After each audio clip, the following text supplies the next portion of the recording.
I wanted to give you an update about one of the cases that we've been working on for quite some time that we tried this week in circuit court in Etowah County, Alabama.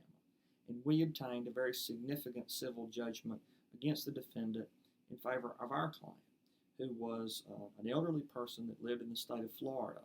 And they were, in essence, the victim of a scam of elder abuse, financial abuse, where someone from Alabama had come in and developed a friendly relationship with our client and convinced them to loan them significant sums of money in what our client at the time believed was a land transaction, an investment, buying a piece of real estate, buying a house on that land, and renovating it with the hopes of flipping it and recouping on the investment.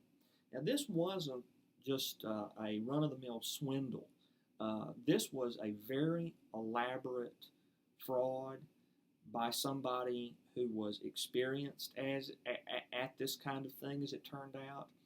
And they went to great lengths and prepared phony legal documents to try to make our client trust them and give them this money as a loan, as an investment. And these documents that they produced would have probably satisfied the average person and maybe the average lawyer to think that everything was on the up and up. But finally, our client felt that something was amiss, contacted their family. The family contacted us because they had run into a brick wall with law enforcement, not wanting to pursue any type of criminal action. And so they were left with having to get justice in the civil courts.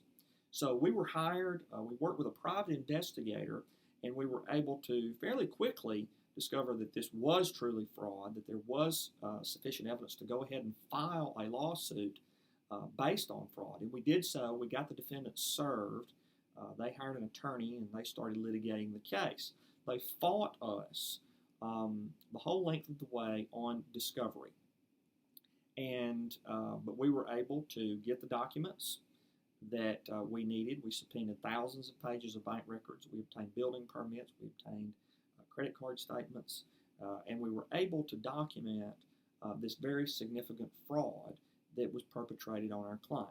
We finally, after the conclusion of getting all the documentary evidence, we took the deposition of the defendant, and we proceeded to start the trial of that case this Monday in Gadsden. And we're very pleased that the end result was a verdict in our client's favor, and specifically that the judgment contained a judgment based on our fraud claims. And that's important because making the judgment based upon fraud means that it cannot be discharged in a bankruptcy that the defendant may try to file to avoid the judgment.